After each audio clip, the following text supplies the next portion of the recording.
I have been planning to talk about Rumi for the past year or so, since I've known that I was coming here to give a talk on our spiritual ancestors.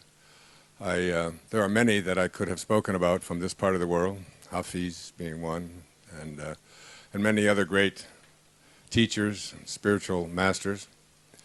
But Rumi seems to be the person who has had the most impact, not only here in this part of the world, but in the United States. He has been, for the last 20 years, the most read poet in America, largely because of many of the translations of a gentleman I've had the pleasure of meeting and being on a program with, Coleman Barks, at the University of Georgia. The interesting thing about it is I woke up this morning at about 4:30, and I was given a gift yesterday by a lady here on the tour, Adriana, and when she was in Istanbul, she picked up a copy of this book called Love Is All, Rumi's life and the poems of ecstasy, the whirling dervishes, and gave it to me at dinner last night. And I started looking through it, and it was one more book about Rumi. So I got up this morning and decided to read the entire thing. And as I was reading it and making some notes on some of the poetry that I would like to share with you, and that's basically what my intention here is in the short time that we have here at this blessed site in Turkey, is to share with you poetry. Those of you who have been hearing me speak for the past week or so on this cruise have seen how much poetry that I use in my speeches.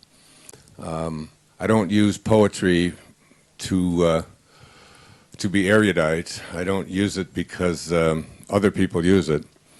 I use it because I am a poet, and I love poetry. And the people that have been closest to me in my life are great lovers of poetry. There's nothing more beautiful to me than being able to read the words of people who see the space between the music, who see the silence, and who don't just see things in a linear fashion, but in fact speak from the heart onto the pages. There's perhaps no greater poet in the history of the world, certainly in the recorded history of the world, than Rumi, who is known as Mevlana, which is a term that means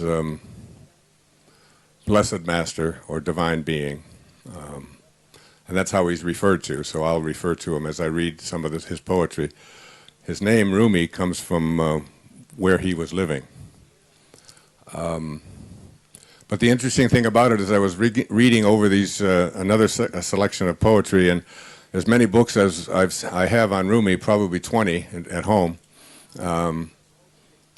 None of them repeat each other. There's just so many. I mean, in the Masvani, he has one collection of great poetry that is 64,000 lines, 45,000 verses, and that's just one. So he spent his entire life from the time he was in his 30s until he died in 1273 on the 17th of December, which is considered a great holy day in the Muslim world. But today, the September the 30th, is the birthday of Rumi. This would be his 805th birthday. He was born on 30th of September in 1207. So I had a little goosies going through my body as I thought I would like to sing happy birthday, but I think it'd probably be a little crass. But we can all certainly pay homage to this incredibly brilliant and beautiful man who, when he passed away, people from all over the world, from every religion, came to this country, to a town not too far from here, where I really wanted to include on this tour in Konya, but we just couldn't pull it off. You have to fly there, or it would take a couple of days. So I just want to read one of the things that is written about him. I picked up a book in London called Rumi and Sufism, and it'll give you sort of an idea of what kind of a human being he was. There's a story of a great saint, a Catholic saint, whose name was Padre Pio in Italy. And during World War II, whenever the Germans were coming over to bomb in his town in central Italy, they would see a cross projected right up into the sky. And none of the pilots who were designated to be bombing this particular place in Italy were able to release their bombs. It just something froze in the planes, or the cross appeared, and the pilots just said, "No, we're not going to do this." This was from Padre Pio, who is now considered Saint Pio. And you read stories like that, and you wonder. And then this is from Rumi and Sufism. There was a group of people who came to the place where he lived in Konya, led by an army general whose name was, I'm probably pronouncing this way off, but it's Baidju with all kinds of little things over the letters. So it's Baju, okay?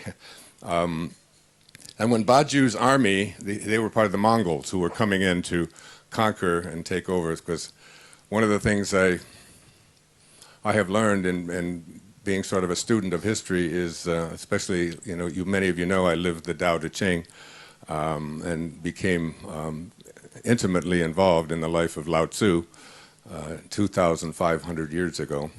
And he left the warring states of China because he just could no longer handle man's inhumanity to man. And in reading so much about Rumi in the last year or so, and especially the last few weeks, it's the same story all over again. It's just people coming in, wiping out entire villages, killing 60,000 people at a time. You hear these statistics, and it kind of blows my mind when I think that we still haven't come far enough to where we get to the place where all of our great spiritual teachers, our great spiritual masters of every religious persuasion, were attempting to get us to just love one another. And all of Rumi's work was about love. In fact, the book that Adriana gave me is called Love Is All. And it was not so much love for each other as it was love for God, love for our source. So here's what is said in the book on Sufism, written by a Sufi. When Baju's army attacked Konya and besieged the city, everyone despaired and started asking each other for shrouds. They came to the master, Rumi, and asked him for his help. Rumi climbed on a hill which was situated behind the city's public place and performed the dawn prayer. Baju's tent had been set up under the hill. They saw a person dressed in blue and coiffed with a gray turban standing on the hill and praying with perfect serenity while the world around him was in turmoil. At that time, the Mongol army ignored the enlightenments of Islam and the well-being of the faith. In many cities, they had destroyed colleges and mosques and minarets. With perfect accord, the Mongols advanced and directed their arrows toward Rumi, but their hands became tied, and in spite of all their efforts, they could not draw their bows. They mounted their horses and tried to climb the hill, but no horse would advance. Meanwhile, all the inhabitants of the city were watching the manifestations of the Almighty from the towers and were exclaiming, Allah Akbar, God is great. When Baju heard this tale, he stood up and left his tent, and he asked for his bow and arrows. He sent one in the direction of the master, but the arrow, coming back on itself, fell into his own army's ranks. 3 times he threw his horse up the hill, and every time he had to admit that the horse would not move. Full of fury, he dismounted and walked, but his feet were tied by the power of the Almighty and could not move. Then Baju, admitting the greatness of the miracle, said, From now on, let there be no war, no combat. The Mongol army lifted the siege and went to camp in the plains of Filubad. Baju forgave the city. He asked its lords, "Who is this man? And where is he from?" They told him the story of Bahauddin Walid from its beginning to its end. That's Rumi and his father. Sultan Walid, who is Rumi's son, recounts, "My father used to tell us always, from now on, give Konya the name of the city of saints, for every child born in this town will be a saint. As long as the blessed body of Bahauddin Rumi and his descendants remain in this town, the town will be preserved from the sword. Its enemies will not succeed, and eventually will perish. Konya will be secure against the horrors of the end of time. Even if part of it is ruined and erased, it will not be demolished totally, for even ruined, our treasure could be hidden there." This miracle took place in 1256. Baju contented himself with only dismantling Konya's walls, leaving those of the citadel, which contained the burial grounds of the old sultans. So that's the man we pay homage here today, the man who has been an important force in my own life. He once had a poem, he used to say, "Sell your cleverness and purchase bewilderment." And he was such a being that he was born on this day, 805 years ago today. His father was a great scholar, a Muslim scholar and a brilliant teacher. And he was born in a little town that's called Balkh, B-A-L-K-H, which is, if you were looking at it today, it would be in contemporary Afghanistan. And he stayed there with his father until 1219, when he was 12 years of age. And his father decided, because he had a vision that the town where they were living at that time was going to be sacked. And so he moved his entire family and his son Rumi. And everywhere I read, they say the same thing, that it took 90 camels, a caravan of 90 camels, to carry just his books to where he was going. So just try to picture 90 camels, all fully packed with his books. This was the kind of a scholar he was. And he arrived in Konya 10 years later, in 1222. At this time, where he was during those times is that they had to move about because of the constant warring states that nobody read the Tao Te Ching, I guess. They didn't get it.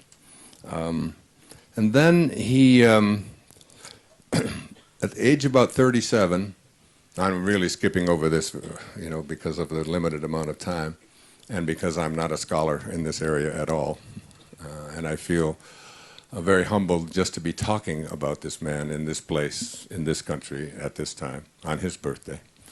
But I also feel his presence with me and have used his poetry a great deal. If you've read my books, the 41 books now that I have written over the years, you'll see many excerpts of Rumi's poetry.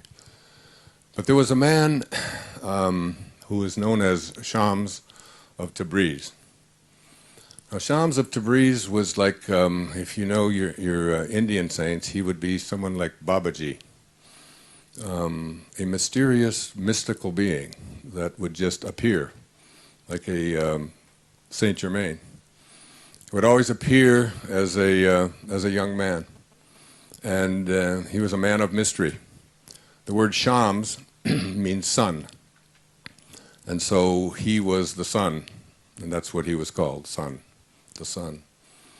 And he sought out Rumi, legend tells us, and in the process of seeking him out, when he found him and when he saw him for the first time, he knew that Rumi was to be the person who was to dictate the Masnavi, which is this incredible epic poem of 64,000 lines, which would be about this high if you tried to stand it up there, and weigh several kilos if you tried to weigh it in paper.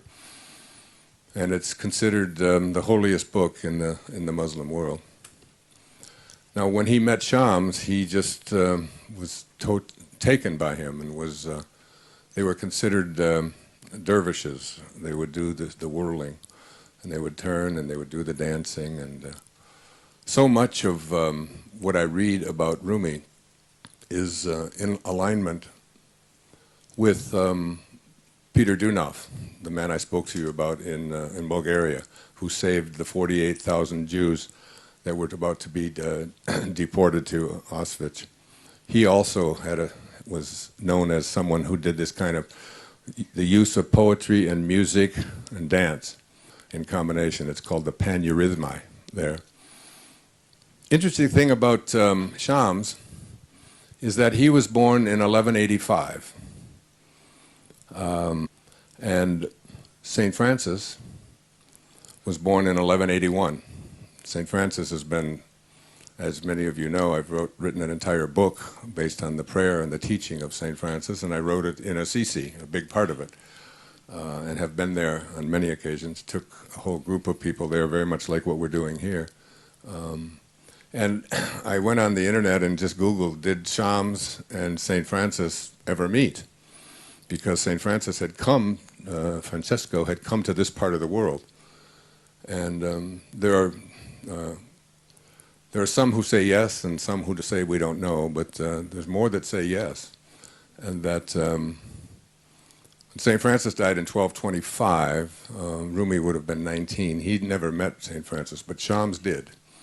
And they communicated together and also did the whirling dervish kinds of things as well, that St. Francis would just go into these ecstasies and just turn, and just words would come out, and they were all words, of course, with his closeness to Christ.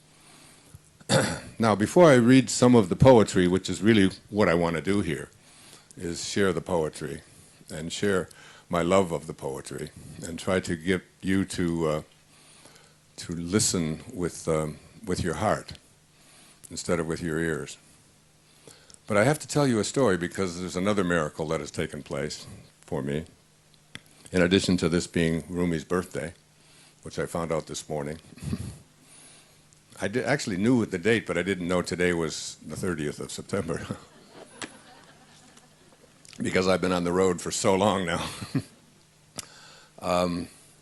About 27 years ago, I received a letter from a woman, a Muslim woman in Tehran, in Persia, Iran. Her name is Mariam. And Mariam started to communicate with me and send me letters, and ask if she could be a part of having one of my books that was just published at about that time. It was called You'll See It When You Believe It. She wanted to have it translated into Farsi. Now, many of my books are translated into Farsi. The Masnavi, by the way, was all written in Persian, even though we're here in Turkey. The same demarcations and lines and boundaries didn't apply 800 years ago as they do today. But he was Persian, as was Hafiz. So this woman, Mariam, would communicate with me, and she would send me photographs, and she would send me, and she was the first person to introduce me to Rumi, and would send me information about him and send me poetry. And Mariam and I developed a relationship, a long-distance relationship, over a 27-year period, in which we had almost the same kind of relationship as Shams had with Rumi, as Socrates had with Plato, a divine love between us, even though I had never met her. Whenever any of my children were born, she would know about it. She would send me and asked me to send pictures and photographs. Everything I would send her, she would make a shrine in her house, in her home, in her apartment in Tehran, decorated with the various pictures and films and CDs and books and so on, and I became her life. She loved me like, not like in a physical kind. Someone asked her, because I have never met Mariam before. She used to send me these love letters, these beautiful spiritual love letters, asking if we could one day meet, if there was any possibility that we could come together.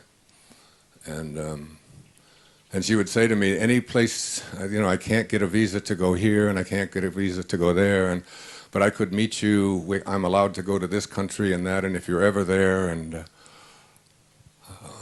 she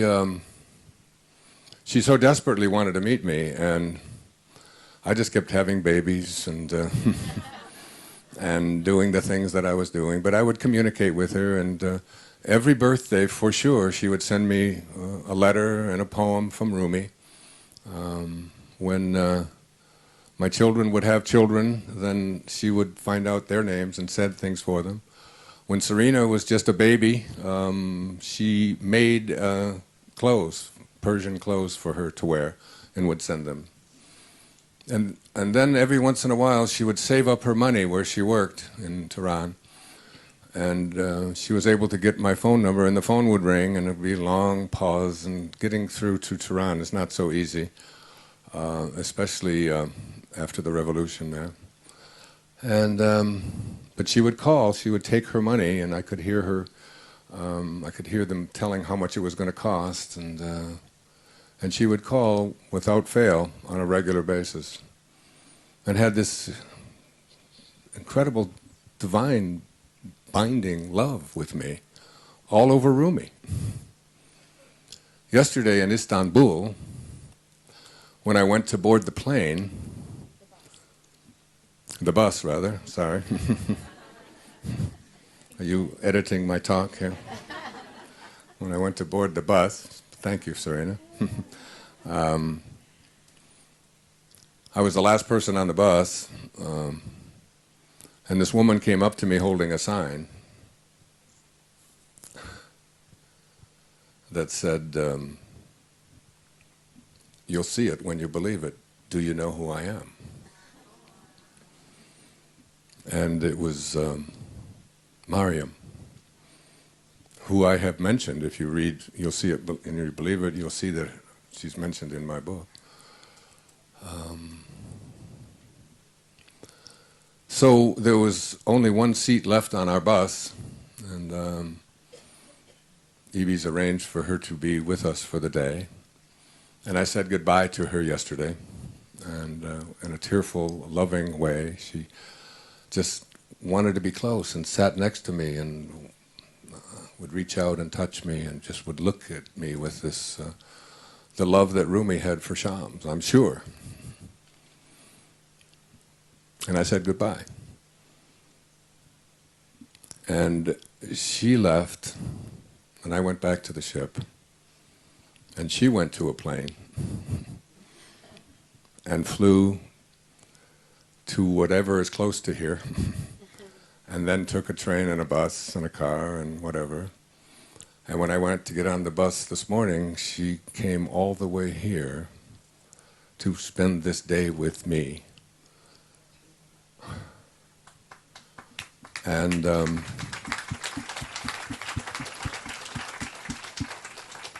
I'm so humbled by this, and so that when I saw her, and Maya, who has been here with me, and Serena, who has heard me talk about Mariam over the years, Maya burst into tears and could almost not stand because she knew the relationship that existed in our hearts.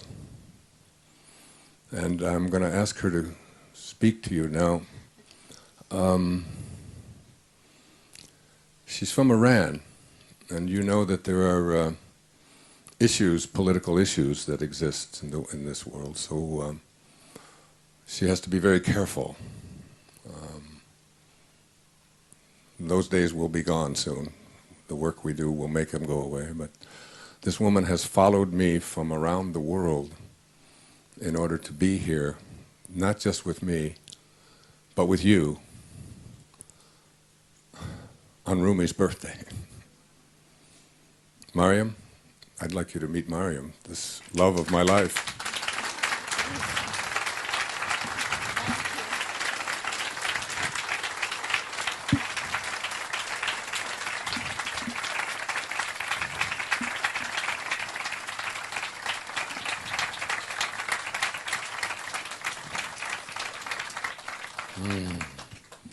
She's a little nervous, and she doesn't realize how beautifully she speaks English, a lot better than the Farsi that I speak. So, sweetheart, maybe you can tell these beautiful people who are here to celebrate the master whom you have dedicated your life to, and the dedication you've given to me. You've never even married. Just because your love is so great for me, and I just want to tell you how much I love you. What prompted you? Maybe you can tell them, and tell us about Rumi, because you know way more about Rumi than I do. Salam, everybody. I know that everybody has come such a long way to listen to Wayne Dyer, Dr. Dyer, not to me. So I don't speak too much. That's okay. Just my silence shows that, because silence has lots of things not told. So it's better for me to be more silent and listen to my master. Someone asked you yesterday, have you missed him? Tell them what you said. The tour leader asked me, after 27 years of waiting to visit him, did you find him impressive? Nothing wrong with him. It was the same that you expected. And I said, I didn't expect anything. You love people for who they are, not for what you want. But I just, all the time I was with him. I didn't find him. He was with me, inside of me. So I couldn't tell. And you've been carrying me in your heart all this time? Yes, that's... I cannot say impressive or some adjectives or definition. He's me and I'm him.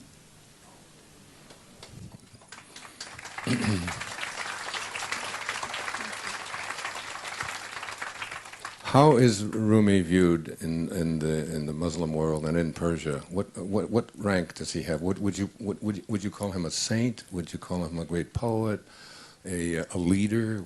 How is he thought of? Come close, bring it close. Yes, he is a saint. There is a verse that said, it said, من نمیگویم که آن عالی جناب هست پیغمبر ولی دارد کتاب. He says, I don't say he's a prophet, but he has a book. Yeah. Which is Masnavi. And the Masnavi, tell us just a little bit about the Masnavi, then I know you want to sit down. I think the best thing is just say some poems and verses of it. Is it something that is taught in the schools? Yes. When we are children at schools, it's taught. And what does Masnavi mean? Masnavi is a kind of poem which has rhyme. Every line has its own rhyme. This is a kind of techniques because it contains of lines, many lines, and every line, which contains of two parts, has its own rhyme. بشنو از نی چون حکایت می کند, which is Masnavi starts with this. و از جدایی ها شکایت می کند که از نیستان تا مرا ببریده اند و از نفیرم مرد و زن نالیده اند. ببریده اند نالیده اند. These rhyme is Masnavi. I love you so much.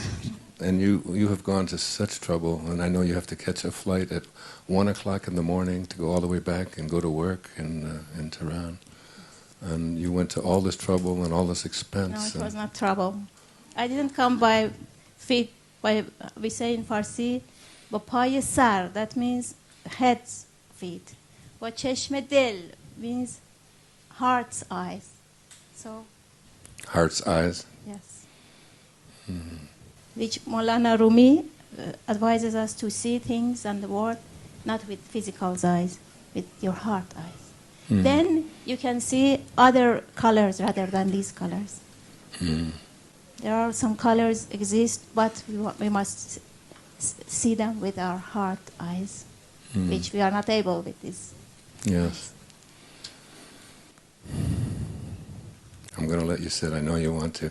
But maybe you can just keep, because I might have a question or two, so I might ask you to come back up. Thank you so much. This is Mariam.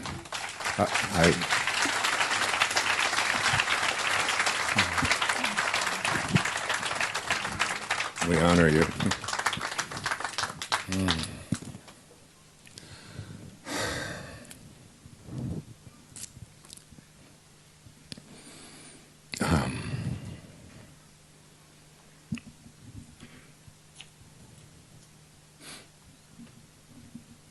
I don't think I need these. Mevlana. Mevlana means our master, our Lord. Mevlana is what we call Rumi. The Academy of Mevlana, not unlike Aristotle's Lyceum, was a sanctuary for humanism, where a whole spectrum of ideas was discussed freely, with tolerance, without malice. In it, souls capable of creative surges experienced ecstasy. There, art was godliness, poetry, the word of love and faith, dance, the circle of joy. Mevlana was obviously right when he said about himself, "The whole wide world has yet to see the wine that moves me to ecstasy." He took pride in the new dimensions of mysticism he introduced from Shams. The vendors of old goods are gone. We are the new vendors. This is our bazaar. Unless the seminaries and the minarets perish, the wandering dervish can reach no state he can cherish. Unless faith becomes disbelief and disbelief is faith, no vassal of God will be a true Muslim and flourish. He stressed the supremacy of love over formal religion. In fact, he despised formal religion, all of them. Only fools praise and glorify the mosque, he said, while they oppress hearts full of love and faith. Beyond belief and faithlessness there lies the space in whose heartland the love of ours has found its place. It holds no room for religion and sacrilege. That's the ground where the man of wisdom rubs his face.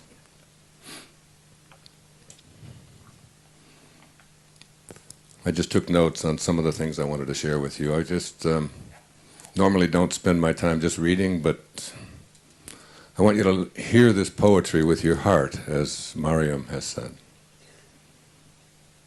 The mystical experience includes not merely a temporary loss of the sense of time, but also, far more dramatically, an all-encompassing awareness of all ages of man, of transcendent and triumphant time. This is about living in the now. To become a mystic, feel no longing for the past. Gauge the affairs of bygone days, and you shall turn a new page.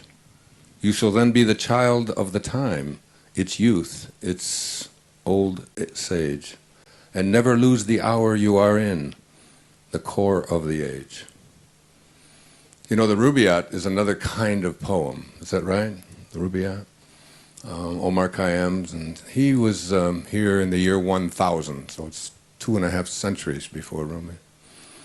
One of the lines that I have used frequently from the Rubaiyat is identical to what he was saying 250 years later.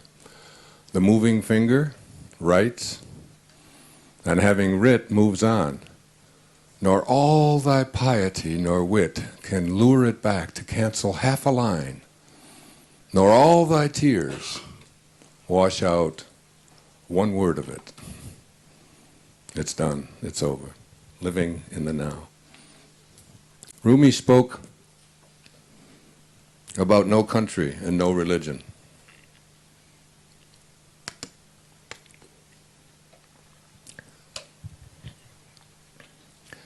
Lo, for I to myself am unknown, now in God's name, what must I do?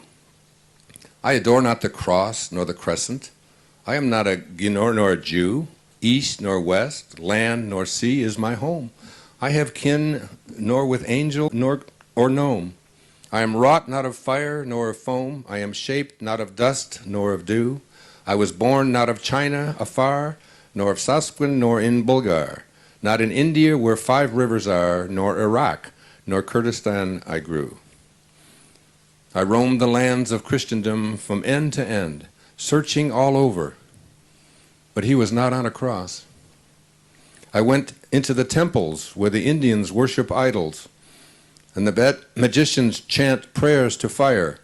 I found no trace of him. Riding at full speed, I looked all over the Kaaba, and he was not at that sanctuary for young and old. Then I gazed right into my own heart. There I saw him. He was there, and nowhere else. This is how he speaks of God. Rumi was silly, in addition to being brilliant.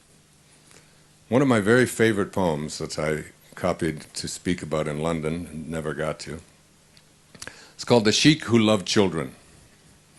I want you to get the imagery of this poem, The Sheik Who Loved Children. A certain young man was asking around, I need to find a wise person. I have a problem. A bystander said, there's no one with intelligence in our town, except that man over there, playing with the children. He's the one riding the stick horse. He has keen, fiery insight and vast dignity like the night sky, but he conceals it in the madness of child's play. The young seeker approached the children. Dear father, you who have become as a child, tell me a secret. Go away. This is not a day for secrets. But please, ride your horse this way just for a moment. The sheik play galloped over. Can you picture that? Speak quickly. I can't hold this one for long. Whoops, don't let him kick you. This is a wild one. The young man felt he couldn't ask his serious question in the crazy atmosphere, so he joked, I need to get married. Is there someone suitable on the street? There are 3 kinds of women in the world, said the sheik. 2 are griefs, and 1 is a treasure to the soul. The first, when you marry her, is all yours. The second is half yours. And the third is not yours at all. Now get out of here before this horse kicks you in the head. Now easy now. The sheik rode off among the children. The young man shouted, wait, tell me more about these kinds of women. The sheik on his cane horsey came closer. The virgin of your first love is all yours. She will make you feel happy and free. A childless widow is the second. She will be half yours. The third, who is nothing to you, is a married woman with a child. By her first husband she had a child, and all her love goes into that child. She will have no connection with you. Now watch out, back away, I'm going to turn this rascal around. He gave a loud whoop and rode back, calling the children around him, one more question, master, one more question. The sheik circled on his horse. What is it? Quickly, the rider over there needs me. I think I'm in love. What is this playing that you do? Why do you hide your intelligence so? The people here want to put me in charge. They want me to be judge and magistrate and interpreter of all the texts. The knowing I have doesn't want that. It wants to enjoy itself. I am a plantation of sugarcane, and at the same time, I'm eating the sweetness. Knowledge that is acquired is not like this. Those who have it worry if audiences like it or not. It's a bait for popularity. Disputational knowing wants customers. It has no soul. Robust and energetic before a responsive crowd, it slumps when no one is there. The only real customer is God. Chew quietly your sweet sugarcane, God love, and stay playfully childish. Your face will turn rosy with illumination, like the rosebud flowers. Now, I just don't know how you get any better than that. Talking about being a child. I have a dear friend, passed away out of my life years back, Chicago. His name's James Cavanaugh. And I always contrast what his poetry was like with Rumi's.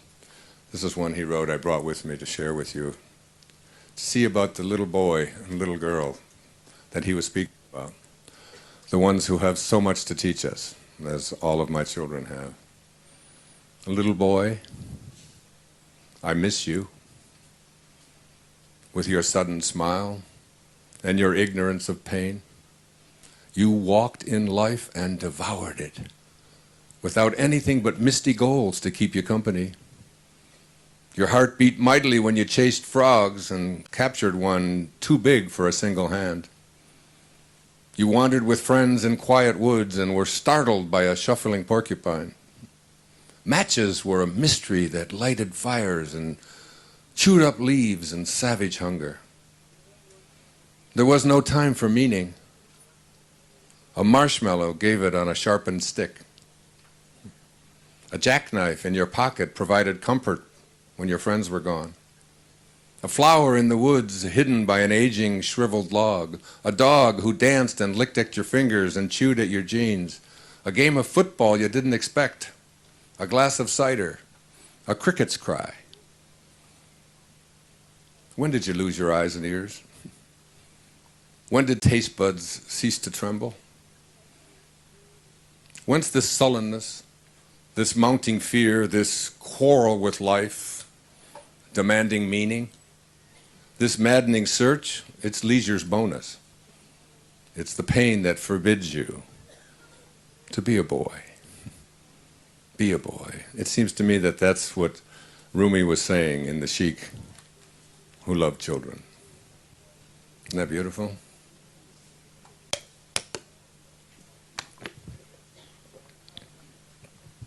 I have a great collection of Rumi's poetry here. We could be here for a month. This is about a poem. This is a poem, maybe some of you will recognize this. It takes place in the 12th century. It's called A Man and a Woman Arguing by Rumi. There was no subject that he did not touch. One night in the desert, a poor Bedouin woman has this to say to her husband. I love this. I guess having been married, I love this even more. Everyone is happy and prosperous except us. We have no bread, we have no spices, we have no water jug, we barely have any clothes and no blankets at all for the night. We fantasize that the full moon is a cake, we reach for it, we're an embarrassment even to the beggars. Everyone avoids us. Arab men are supposed to be generous warriors, but look at you, stumbling around. If some guest were to come to us, he'd steal your rags when he fell asleep. Who is your guide that leads you to this? We can't even get a handful of lentils, yet 10 years worth of nothing. That's what we are. She went on and on. If God is abundant, we must be following an impostor. Who's leading us? Some fake that always says, tomorrow, illumination will bring you treasure. Tomorrow, tomorrow? As everyone knows, that never comes. Though I guess it happens very rarely, sometimes that a disciple following an impostor can somehow surpass the pretender. But still, I want to know what this deprivation says about us. The husband replies, finally, How long will you complain about money and our prospects for money? The torrent of our life has mostly gone by. Don't worry about transient things. Think how the animals live. The dove on the branch giving thanks, the glorious singing of the nightingale, the gnat, the elephant, every living thing trusts in God for its nourishment. These pains that you feel are messengers. Listen to them. Turn them to sweetness. The night is almost over. You were young once and content. Now you think about money all the time. You used to be that money. You were a healthy vine. Now you're a rotten fruit. You ought to be growing sweeter and sweeter, but you've gone bad. As my wife, you should be equal to me, like a pair of boots. If one is too tight, the pair is of no use. Like two folding doors, we can't be mismatched. A lion does not mate with a wolf. So this man, who was happily poor, scolded his wife until daybreak, when she responded, "Don't talk to me about your high station. Look at how you act. Spiritual arrogance is the ugliest of all things. It's like a day that's cold and snowy, and your clothes are wet too. It's too much to bear. And don't call me your mate, you fraud. You scramble after scraps of bone with the dogs. You're not as satisfied as you pretend. You're the snake and the snake charmer at the same time. But you don't know it. You're charming a snake for money, and the snake is charming you. You talk about God a lot, and you make me feel guilty by using that word. You better watch out. That word will poison you if you use it to have power over me." So the rough volume of her talking fell on her husband, and he fought back. "Woman, this poverty is my deepest joy. This bare way of life is honest and beautiful. We can hide nothing when we're like this. You say I'm really arrogant and greedy, and you say I'm a snake charmer and a snake, but those are nicknames for you. In your anger and your wantings, you see those qualities in me. I want nothing from this world. You're like a child that has turned round, and now you think the house itself is turning. In your eyes that see wrong, be patient, and you'll see the blessings and the Lord's light is how we live." This argument continued throughout the day, and even longer. Isn't that beautiful? We should applaud Rumi for that. This is his birthday.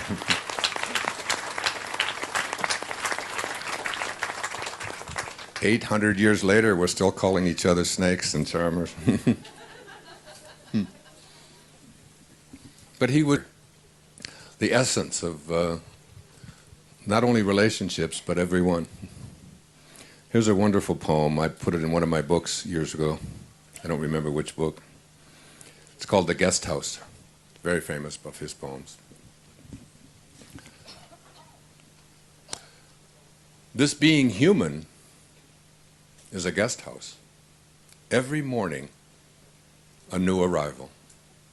A joy, a depression, a meanness, some momentary awareness comes as an unexpected visitor.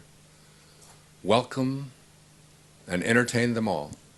Even if they're a crowd of sorrows who violently sweep your house empty of its furniture, still treat each guest honorably. He may be clearing you out for some new delight.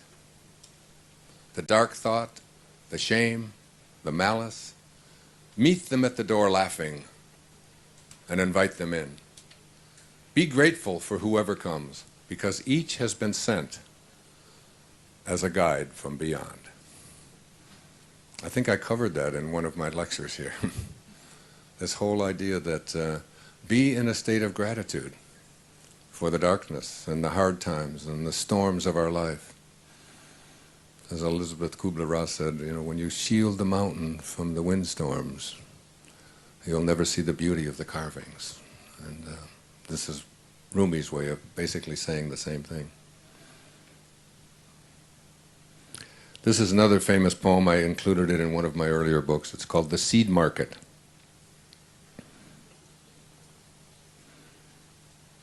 Can you find another market like this? Where with your one rose, you can buy hundreds of rose gardens? Where for one seed, you get a whole wilderness? For one weak breath, the divine wind? You've been fearful of being absorbed in the ground or drawn up by the air. Now your waterhead lets go and drops into the ocean where it came from. It no longer has the form it had, but it's still water. The essence is the same. This giving up is not a repenting. It's a deep honoring of yourself. When the ocean comes to you as a lover, marry at once, quickly for God's sake. Don't postpone it. Existence has no better gift. No amount of searching will find this. A perfect falcon, for no reason, has landed on your shoulder and become yours. I love the opening of that. Can you find another market like this where for one rose you can buy hundreds of rose gardens? I wrote a book a few years back called 10 Secrets for Success and Inner Peace, and one of the observations I put in there is that an infinity of forests lies dormant in the dreams of one acorn. An infinity of forests lies dormant in the dreams of one acorn. I used to ask the question, just like, anybody can count the number of seeds in an apple, but no one can ever count the number of apples in one seed. This is the infinite universe that we live in, that Rumi speaks about so poetically, so beautifully. This is one of my favorite poems, and it's a favorite poem of mine because it's called Jesus on a Donkey, Jesus on the Lean Donkey. I guess because in Santorini I got on one of those donkeys and I rode it up to the top. And the entire time I was riding up to the top, I was thinking about this donkey and how much I loved this donkey. And that that the same God that runs through his heart that made him put one leg in front of the other and then stubbornly stop and stay there as long as he felt like it. There's something about donkeys that I like. They're like cats, you know, they just do what they want to do. But it was a reminder, it reminded me of this poem, and I thought I'm going to look this one up and share it with you today. I have to watch our time because of her. It's called Jesus on the Lean Donkey, and this is a very profound poem. It has some great wisdom in it. Listen with your heart. Jesus on the Lean Donkey. Jesus on the Lean Donkey, this is an emblem of how the rational intellect should control the animal soul. Let your spirit be strong like Jesus. If that part becomes weak, then the worn-out donkey grows to a dragon. Be grateful when what seems unkind comes from a wise person. Once a holy man, riding his donkey, saw a snake crawling into a sleeping man's mouth. He hurried, but he couldn't prevent it. He hit the man several blows with his club. The man woke terrified and ran beneath an apple tree with many rotten apples on the ground. Eat, you miserable wretch, eat. Why are you doing this to me? Eat more, you fool. I've never seen you before. Who are you? Do you have some inner quarrel with my soul? The wise man kept forcing him to eat, and then he ran him. For hours he whipped the poor man and made him run. Finally, at nightfall, full of rotten apples, fatigued, bleeding, he fell and vomited everything, the good and the bad, the apples and the snake. When he saw that ugly snake come out of himself, he fell on his knees before his assailant. Are you Gabriel? Are you God? I blessed the moment you first noticed me. I was dead and didn't know it. You've given me a new life. Everything I've said to you was stupid. I didn't know. If I had explained what I was doing, you might have panicked and died of fear. Muhammad said, if I described the enemy that lives inside men, even the most courageous would be paralyzed. No one would go out or do any work. No one would pray or fast and all power to change would fade from human beings. So I kept quiet while I was beating you, that like David I might shape iron so that impossibly I might put feathers back into a bird's wing. God's silence is necessary because of humankind's faint-heartedness. If I had told you about the snake, you wouldn't have been able to eat. And if you hadn't eaten, you wouldn't have vomited. I saw your condition and drove my donkey hard into the middle of it, saying always under my breath, Lord, make it easy on him. I wasn't permitted to tell you, and I wasn't permitted to stop beating you. The healed man, still kneeling, I have no way to thank you for the quickness of your wisdom and the strength of your guidance. God will thank you. The Son of Mary, Jesus, hurries up a slope as though a wild animal were chasing him. Someone follows him and asks, where are you going? No one is after you. Jesus keeps on, saying nothing, across 2 more fields. Are you the one who says words over a dead person, or that he wakes so that he wakes up? I am. Did you not make that clay bird fly? Yes. Who then could possibly cause you to run like this? Jesus slows his pace. I say the great name over the deaf and the blind, they are healed. Over a stony mountainside, and it tears its mantle down to the navel. Over non-existence, it comes into existence. But when I speak lovingly for hours, for days, with those who take human warmth and mock it when I say it, the name to them, nothing happens. They remain rock or turn to sand where no plants can grow. Other diseases are ways for mercy to enter, but this non-responding breeds violence and coldness towards God. I am fleeing from that. A little by little air steals water, so praise dries up and evaporates with foolish people who refuse to change. Like gold stone, you sit on a cynic steel's body's heat. He doesn't feel the sun. Jesus wasn't running away from actual people. He was teaching in a new way. That second part of that poem is called What Jesus Runs Away From.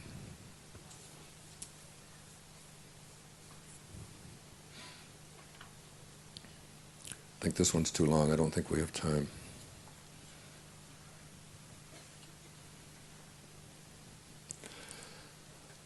Rumi sought Shams and was desperately in love with Shams. The love that existed between them was a love in the heart. Shams disappeared. There's so many accounts of how Shams disappeared from Rumi's life. Some say it was the Sultan who was Rumi's son, who had him murdered because of his jealousy. There's many different stories in different ways, but so much of his poetry is his wanting to reconcile and be back with Shams. This is called A Cave Where Shams of Tabriz is Resting. Every day, this separation, this December hoping for spring, city after city refusing me because of a prince I serve. My house and shop are torn down because of the tulips I grow. I suffer the cold arrogance of strangers because of a mountain with a ruby mine inside, the quarry that cannot be caught. But I keep spreading traps. You say, will you endure this failure and homelessness without relief? Yes, because my chest is a cave where Shams of Tabriz is resting. There's a wonderful poem. Many of you have heard of it and heard it told. It's called it's about the elephant, the disagreement about the description and form of an elephant. This is from the Masnavi. An elephant was in the obscure house. Some Hindus had bought it to exhibit it. Several people came in one by one to see it in the darkness because none of them could see it with their eyes. Everyone felt it with their hands. One of them put his hand on its trunk and said, "This creature is like a water pipe." The hand of another touched its ear and said, "It seems to him to be like a fan." Another, having seized its legs, declared, "I find the form of this elephant to be like a pillar." Another still put his hand on its back and said, "In truth, this elephant is like a throne." So each time someone heard a description of the elephant, he understood it only according to his source. The various descriptions were extremely different. One man would call it Dal and another Alf. If each one of them had held a candle, the differences would have disappeared from their descriptions. Did you hear that? If each one of them had held a candle, the differences would have disappeared from their descriptions. A poetic way of saying, let the light shine on your observations. The eye, our major sensory perceptor, is like the palm of the hand. The palm was not able to grasp the totality of the elephant. The eye of the sea is one thing, the foam another. Leave the foam there and look with the eye of the sea. The spray which comes off the waves moves night and day. You see the foam, not the sea. How strange. We knock against each other like little boats. Our eyes are blinded, although we are in deep, clear water. O you who have fallen asleep in the boat of the body, you have seen the water. Now contemplate the water of the water. The water has a water that directs it. The spirit has a spirit that calls it. You may remember I quoted Emily Dickinson the other morning. This quiet dusk was gentlemen and ladies and lads and girls, was laughter and ability and sighing and frocks and curls, remember? Holding up a handful of dust. Listen to Rumi. In the center of your house I stand like a column. On the top of your roof I incline my head like your gutter. In the middle of your companions I turn like a cup. In the thickness of I strike like an arrow. If I give my life for thee, what luck? For each life 100 universes. Is this house, there are thousands of dead. In this house there are thousands of dead.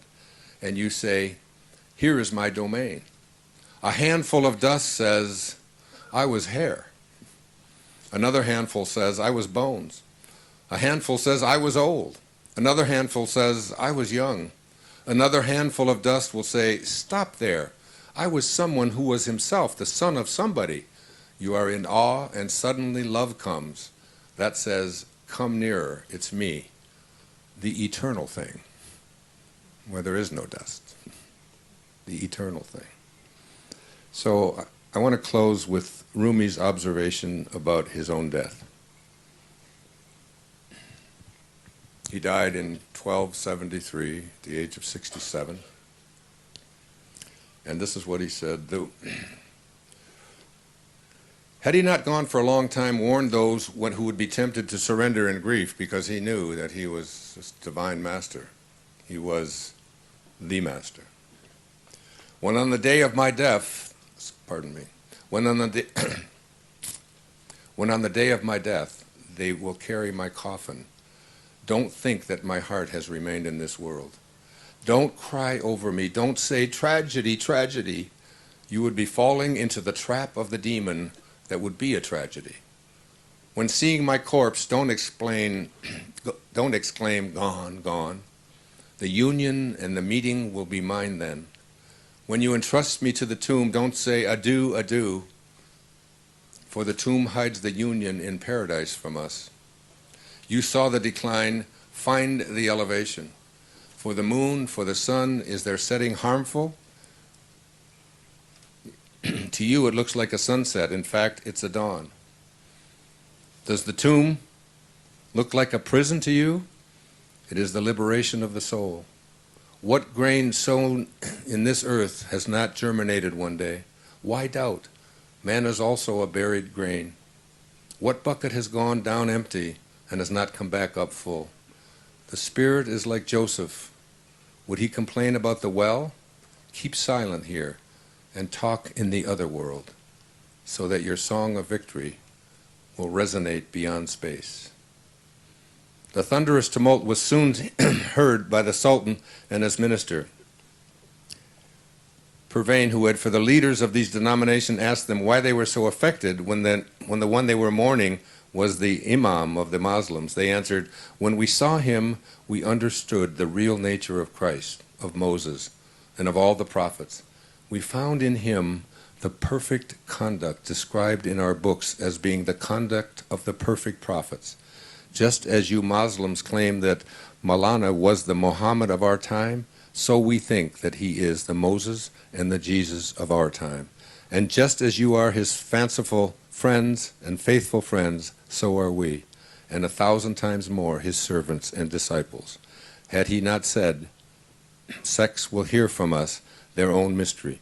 We are like the flute, which with a single mode is tuned to 2,000 religions. And that's Rumi, the best that I can do. Thank you so much. Thank you. Thank you. Thank you, my sweetheart. Thank you, Mariam.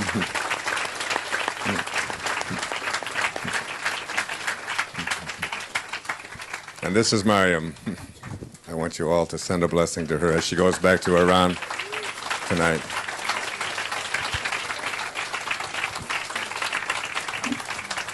Please. Our countries have differences, but our hearts are all one. And this kind of love can bring us all together. Thank you, my dear. Thank you.